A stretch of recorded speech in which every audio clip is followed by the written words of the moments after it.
Warning: this story contains details some may find distressing. Several women have taken their lives in Sudan's central Gezira state after being raped by paramilitary fighters in the brutal civil war raging in the country, rights groups and activists have said.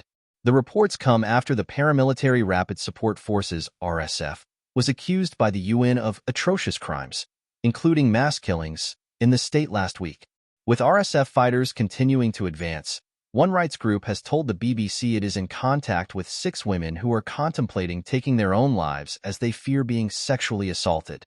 But the RSF has dismissed a recent UN report blaming a rise in sexual violence on its combatants, telling the BBC the accusations were not based on evidence. The vicious struggle for power between the army and RSF has killed tens of thousands of people and forced more than 11 million people from their homes since the conflict began in April 2023.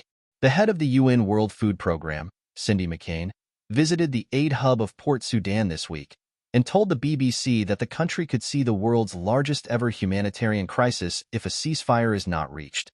She warned that millions of people could die from starvation. Reports of paramilitary fighters on the rampage in Gezira follow the recent defection to the army of Abu al-Qaika, the RSF's top commander in the state. The RSF started a revenge campaign in areas under the control of Abu Qaika. They looted, killed civilians who were resisting, and raped women and little girls. Hala al-Karib, head of the Strategic Initiative for Women in the Horn of Africa, SIHA, told the BBC. SIHA, which has been documenting gender-based violence in Sudan during the war, had confirmed 3 cases of suicide by women over the last week in Gezira state, she said. Ms. Karib said that 2 were in the village of Al-Sariha and a 3rd in the town of Rafah. The sister of a woman who took her own life in the village told SIHA it happened after she was raped by RSF soldiers in front of her father and brother. The 2 men were later killed. A series of videos have been shared online over the last week that appear to show dozens of bodies wrapped in blankets from an alleged RSF massacre in Al-Sariha. BBC Verify has been able to match the location of this footage to the courtyard of a mosque in Al-Sariha. The evidence of suicides came from only 2 areas out of the 50 or so villages that have recently come under attack, Ms. Karib said, adding that the figure could be higher as mobile communications were patchy. A female activist from Gezira, who asked to remain anonymous as she feared for her life, told the BBC she had confirmed accounts of women taking their lives after their husbands had been killed by the RSF. She had seen WhatsApp messages from one woman who described how her sister had taken her own life after being raped by RSF militiamen, who had also killed 5 of her brothers and some of her uncles also in Al-Sariha.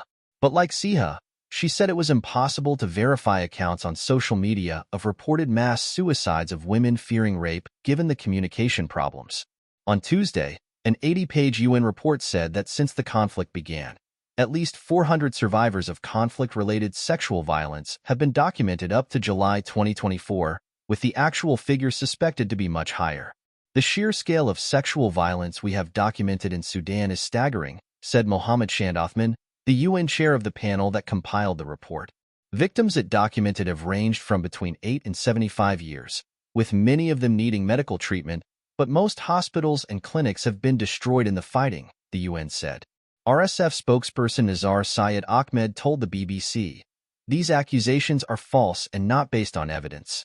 To find out the facts on the ground, the UN must send a fact-finding team to Sudan," he said. Ms. Karib told the BBC SIHA was trying to keep in touch with the 6 women who were fearful of the RSF's advance and contemplating taking their own lives. She said SIHA was giving them psychological support as activists tried to work out how they could move them to more secure locations.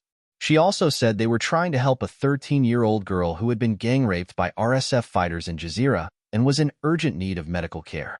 The girl was currently on the road from her home village north of Rafah to the town of New Halfa and was bleeding profusely, she said.